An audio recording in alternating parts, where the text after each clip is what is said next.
मराठी में कहावत है, ऋण काढून सण फार काळ साजरा करता येत नाही और इसलिए दूसरी तानी। जय हिंद, जय महाराष्ट्र। Thank you. श्री अमोल कोहली। धन्यवाद अध्यक्ष महोदय। मैं महामहिम राष्ट्रपति जी के अभिभाषण पर धन्यवाद प्रस्ताव पर बोलने के लिए। कैमरा कहाँ है sir? They are not showing the speaker. No, it is okay. They are showing. Carry on, carry on, carry on. धन्यवाद अध्यक्ष महोदय। मैं महामहिम राष्ट्रपति जी के अभिभाषण पर धन्यवाद प्रस्ताव पर बोलने के लिए मेरी पार्टी राष्ट्रवादी कांग्रेस शरद चंद्र पवार पार्टी की तरफ से खड़ा हूं, जिस पार्टी को चिल्ला चिल्ला कर हम ओरिजिनल है ये कहने की नौबत नहीं आती, क्योंकि महाराष्ट्र की जनता ने फैसला कर दिया है कौन असली है और कौन नकली है। राष्ट्रपति जी ने जिन उपलब्धियों का उल्लेख किया उसके लिए मैं सरकार का अभिनंदन करता हूं, लेकिन कुछ बुनियादी सवाल है अध्यक्ष महोदय। जब 5वें नंबर की हमारी अर्थव्यवस्था, ये गौरवशाली बात है, लेकिन देश ये भी जानना चाहता है कि देश पर कर्जा कितना है, देश पर बोरोइंग्स कितनी है और देश के सकल उत्पाद के ये बोरोइंग्स कितनी फीसदी है और ये ऋण कब तक और कैसे चुकाया जाएगा। हमारी मराठी में कहावत है, ऋण काढून सण फार काळ साजरा करता येत नाही और इसलिए दूसरी बात है, महामहिम राष्ट्रपति जी ने जो कही कि 80 करोड़ देशवासियों को मुफ्त राशन दिया जा रहा है, तो 5वीं अर्थव्यवस्था के लिए क्या ये भूषणावह है? और दूसरा सवाल ये खड़ा होता है कि बावजूद इसके हंगर इंडेक्स में भारत का स्थान 125 देशों में 111वां है, जो पाकिस्तान, नेपाल, बांग्लादेश और श्रीलंका से भी नीचे है। क्या ये उपलब्धि है? और अगला सवाल ये बनता है, जो 5वें नंबर की अर्थव्यवस्था है वो अपने जेन्युइन जो ईमानदार टैक्स पेयर्स है उनको क्या दे रही है? ये टैक्स पेयर्स को अपने बच्चों को शिक्षा के लिए प्राइवेट स्कूल में भेजना पड़ता है, उनको अपने हेल्थ के लिए हेल्थ इंश्योरेंस निकालना पड़ता है। सर, नौबत तो ये है कि जब नॉर्मल मिडिल क्लास आदमी बाइक खरीदने जाता है तो उसको 28% जीएसटी देना पड़ता है, लेकिन इस देश में जो कोई हेलीकॉप्टर खरीदना चाहता है उसको सिर्फ 5% जीएसटी है। तो क्या ये उपलब्धि है? ये हर देशवासी के लिए अर्थव्यवस्था है? ये सबसे बड़ी बात है। और इसीलिए यह सवाल बनता है कि जब अर्थव्यवस्था क्या सही में सुदृढ़ है या सिर्फ यह सूजन है जिसे सुदृढ़ता बताया जा रहा है। महामहिम राष्ट्रपति जी ने अपनी अभिभाषण में ग्रामीण अर्थव्यवस्था और डेयरी का उल्लेख किया, लेकिन दुर्भाग्यवश माननीय मंत्री महोदय यहां बैठे, लेकिन उसी दिन जो मिल्क पाउडर है उस पर इंपोर्ट ड्यूटी माफ करके मिल्क पाउडर आयात करने का एक निर्णय जो लिया गया। Sir? Yeah, but don't cut his time. He is not yielding. You are yielding. No sir, I'm asking. Sir ये दूध उत्पादक किसानों के लिए क्यों एकदम गलत बता रहे हैं, इससे I want you to kindly give me a chance. इनकी जानकारी के लिए और पूरे सदन की जानकारी के लिए, शरद पवार जी जब कृषि मंत्री थे उस समय उन्होंने ये टीआरक्यू दिया था। एक समय 10,000 टन का, बाद में 25,000 टन का, और उस समय मिल्क पाउडर इंपोर्ट हुआ। Honorable Minister, your turn will come. Your member is. See, next member is from party. उसका क्या संबंध है? Honorable Minister, wait. Honorable Minister, wait. No. Immediately your member is going to speak. That time it can be rebutted. Sir, पुराने निर्णयों को लेके आज वास्तविक, Carry on. सर आज वास्तविकता ये है देश में। सर, मैं माननीय मंत्री महोदय के संज्ञान में ये बात लाना चाहूंगा कि सर, देश में मिनरल वाटर की बोतल 20 रुपए में मिलती है और हमारा किसान दूध 22 या 24 रुपए में बेचता है। तो क्या ये किसान को समृद्ध करने का निर्णय है? सर, मिनरल वाटर की बोतल 20 रुपए में बिकती है और हमारा किसान जो अपने पशुओं को पालता है उसको दूध बेचना पड़ता है 22 या 24 रुपए किलो में। तो क्या ये किसान के साथ न्याय हो रहा है? ये इसका जवाब किसान चाहता है। सर, महामहिम राष्ट्रपति जी ने किसान सम्मान निधि की भी बात की, लेकिन असली किसान का सम्मान तो तब होगा सर जब कृषि के लिए जो औजार लगते हैं उन पे जो 12% जीएसटी है, ये 12% जीएसटी हटाया जाए और उनके फर्टिलाइजर्स और पेस्टिसाइड्स की कीमतों पर नियंत्रण लाया जाए और कृषि उत्पाद के लिए सुनिश्चित और परमानेंट आयात निर्यात धोरण लाया जाए। सर, हाल ही में हमने देखा, पिछले साल हमने देखा कि जब प्याज की डिमांड थी, मिडिल ईस्ट में डिमांड थी, यूरोप में डिमांड थी, तब प्याज पे निर्यात पर पाबंदी लगाकर पाकिस्तान के प्याज उत्पादक किसानों का भला इसी सरकार ने किया है। ये प्याज उत्पादक किसान कभी भूल नहीं सकता सर। और दूसरा एक बहुत ही अहम किसानों से जुड़े मुद्दे पर जो मैं मेरे चुनाव क्षेत्र से उस पर मैं ध्यान आकर्षित करना चाहूंगा, वो है लेपर्ड का इशू। सर, मेरे चुनाव क्षेत्र में जुन्नर वन विभाग के क्षेत्र में 700 लेपर्ड्स का अधिवास है सर, 700 लेपर्ड्स, और आए दिन किसी ना किसी पर हमला होता है सर। जब एक बाप अपने 3 साल के लहूलुहान बच्चे को लेकर सामने खड़ा होता है, तब ये इसकी गंभीरता और ज्यादा महसूस होती है सर। 23 लोगों ने पिछले 1 साल में जान गंवाई है, और बार बार मैंने दरख्वास्त की है माननीय मंत्री जी से भी कि लेपर्ड रिप्रोडक्शन कंट्रोल के बारे में सरकार गंभीरता पूर्वक ध्यान ले। महामहिम राष्ट्रपति जी ने अपने अभिभाषण में इंफ्रास्ट्रक्चर की भी बात की। जो 3,82,000 किलोमीटर हाईवे हुए हैं, उसके लिए मैं सरकार का अभिनंदन करता हूं।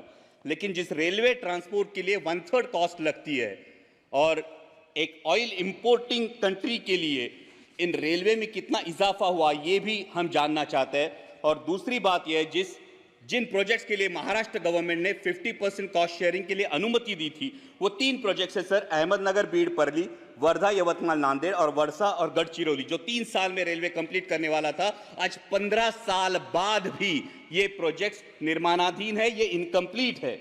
और महाराष्ट्र के गोल्डन ट्रायंगल को जोड़ने वाली पुणे नासिक रेलवे जैसा एक एम्बिशियस प्रोजेक्ट, जिस प्रोजेक्ट की फाइल कैबिनेट अप्रूवल के लिए पिछले 2 साल से पड़ी है, ना उसको कैबिनेट अप्रूवल मिल पा रहा है और ना ही इसकी इंप्लीमेंटिंग एजेंसी तय हो रही है। साथ ही में दौंड से पुणे तक जो लोकल की डिमांड है, ये भी डिमांड अब तक उसकी आपूर्ति नहीं की गई है सर। डिफेंस सेक्टर के रिफॉर्म की महामहिम राष्ट्रपति जी के अभिभाषण में बात हुई, और आज ही मैं जब भाषण सब सुन रहा था, तब भारतीय न्याय संहिता की अंग्रेजों के जमाने की कानूनों को बदलने की जो बात हुई, लेकिन सर डिफेंस के बारे में रेड जोन का ये मुद्दा है, जो पिंपरी चिंचवड़ में और देश के 13 राज्यों में रेड जोन लागू होता है। ये रेड जोन 1903 के इंडियन डिफेंस एक्ट, अंग्रेजों के जमाने के कानून के तहत 2000 यार्ड का लागू होता है। लेकिन 1970 में जो स्टेक रेगुलेशंस हमने अपनाए, जो यूएन के स्टेक रेगुलेशंस हमने अपनाए, जिसको 2005 में अमेंड किया गया, उस स्टेक रेगुलेशन के तहत 200 से 500 मीटर सिर्फ रेड जोन की मर्यादा होनी चाहिए। और इसलिए रेड जोन क्या है? रेड जोन ये होता है जो डिफेंस का जो सेक्टर होता है, ये डिफेंस के सेक्टर के इसमें निर्माण के लिए अनुमति नहीं दी जाती, इन घरों को गैर कानूनी करार दिया जाता है। और इसलिए मेरी दरख्वास्त है कि अंग्रेजों के इस कानून को त्याग कर, 1905 के इंडियन डिफेंस एक्ट को त्याग कर, स्टेक रेगुलेशंस के तहत 500 मीटर के परे रेड जोन हटाया जाए और लाखों देशवासियों को राहत दी जाए। सर, अगला मुद्दा युवाओं की जो बात हुई महामहिम राष्ट्रपति जी के अभिभाषण में, लीडर ऑफ अपोजिशन ने नीट का भी मुद्दा उठाया। ये करोड़ों भारतीय युवाओं के एस्पिरेशन का मुद्दा है सर, और नीट को लेके बहुत असमंजस है। सब जगह पे नीट का सिलेबस सीबीएसई बोर्ड के तहत है। जो बच्चे स्टेट बोर्ड में पढ़ाई करते हैं, उनको क्लासेस लगाने से कोई दूसरा ऑप्शन नहीं बचता, और क्लासेस की फीस लाखों में चली जाती है। और अभी नीट पेपर लीक के इल्जामों के बाद ये असमंजस युवाओं में है, क्या रीनीट होने वाली है? अगर रीनीट होती है तो जिन बच्चों ने ईमानदारी से पढ़ाई की, उन बच्चों का क्या होगा? और अगर रीनीट और इस फैसले में अगर देरी लग जाती है, तो सर एमबीबीएस का जो सिलेबस है फर्स्ट ईयर का, जिसमें फाउंडेशन होता है एनाटॉमी, फिजियोलॉजी और बायोकेमिस्ट्री का, जो 1 साल होता है, ये अगर कम कर दिया जाए तो युवाओं में जो एमबीबीएस एस्पायरेंट्स है, उनका ये फाउंडेशन वीक हो जाएगा। सर, दूसरा युवाओं से लेकर मेरे महाराष्ट्र में एक बहुत अहम मुद्दा है, वो है मराठा आरक्षण का। मराठा आरक्षण को लेकर महाराष्ट्र में बहुत बड़ा आक्रोश है, और उसी को लेके ओबीसी के युवाओं में अपने आरक्षण को लेकर चिंता भी है। इसलिए मेरी सदन के माध्यम से सरकार से दरख्वास्त है कि जातिगत जनगणना कराई जाए और किसी भी के आरक्षण को ठेस ना पहुंचाते हुए मराठा समाज को भी आरक्षण दिया जाए। और सर, अंत में मराठी में इतना ही कहूंगा कि जलवायु की भी महामहिम राष्ट्रपति जी ने बात की, लेकिन आत्ताच आमच्याकडे माऊलींच्या पालखीचं प्रस्थान झालंय आणि इंद्रायणी माई अजूनही फेसाळलेली आहे। करोडो रुपयांचा खर्च होऊन सुद्धा जर आमच्या वारकऱ्यांचं श्रद्धास्थान असलेली आमच्या इंद्रायणी माईला जर मोकळा श्वास मिळत नसेल, तर नक्की हा पैसा जातो कुठं, या नदी सुधार प्रकल्पाचा विचार व्हावा। सर, साथ ही में आपातकाल की बात हुई, लेकिन सर वास्तविकता यह है कि 1980 में जनरल इलेक्शंस में इसी देश की जनता ने 353 सीट्स देकर इसी कांग्रेस को वापस सत्ता में बिठाया था। तो ये मैं जानना चाहूंगा कि बार बार पुरानी जख्मों को कुदेरने से क्या हासिल होगा।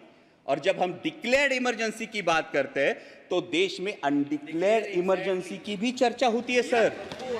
कुछ सालों पहले सर शोले करके एक मूवी आई थी, उसमें एक डायलॉग था, शायद आपको भी याद होगा, कि दूर किसी दराज में जब बच्चा रोता है तो मां कहती है सो जा वरना गब्बर आ जाएगा।